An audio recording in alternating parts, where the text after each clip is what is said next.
एक गांव में श्यामलाल नाम का एक किसान अपनी पत्नी और 3 लड़कों के साथ रहता था।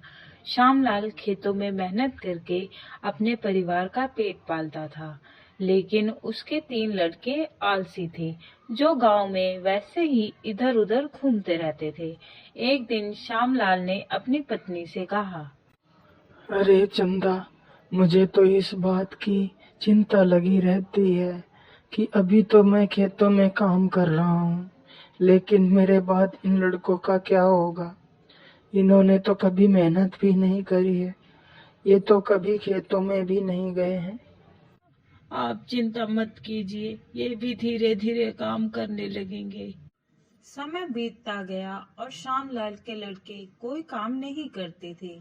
एक बार श्यामलाल बहुत बीमार पड़ गया और वह काफी दिनों तक बीमार ही रहा। उसने अपनी पत्नी से कहा, अरे चंदा, जरा तीनों लड़कों को बुला कर ले आओ, मुझे उनसे कुछ जरूरी बात करनी है। जी, अभी बुला कर लाती हूँ। फिर चंदा तीनों लड़कों को बुलाती है। अरे सुनो बेटा, तुम्हारे पिताजी तुम्हें बुला रहे हैं। जी माँ जी, चलिए। फिर वह तीनों लड़के पिता के पास आ जाते हैं। जी पिताजी, आपने हमें बुलाया, बोलिए क्या बात है। सुनो बेटा, मुझे लगता है कि अब मैं ज्यादा दिनों तक जीवित नहीं रहूंगा।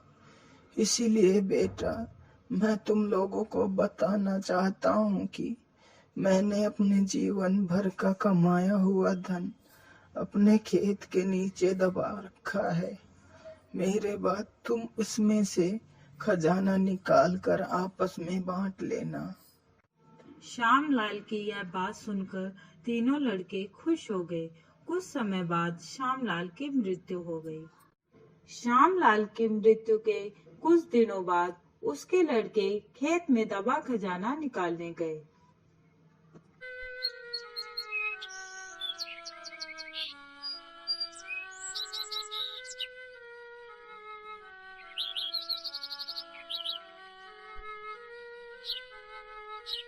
उन्होंने सुबह से लेकर शाम तक सारा खेत खोद डाला, लेकिन उनको कोई भी खजाना नजर नहीं आया।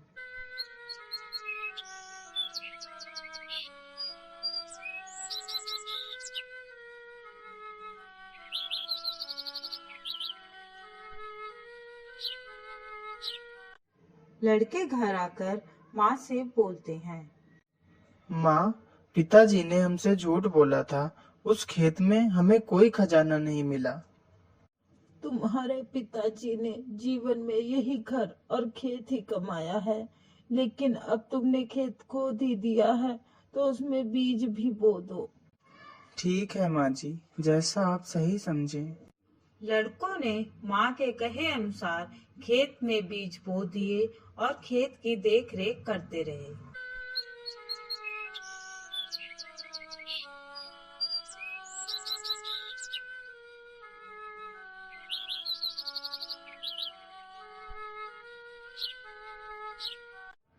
कुछ समय बाद उनके खेत में बहुत अच्छी फसल तैयार हुई।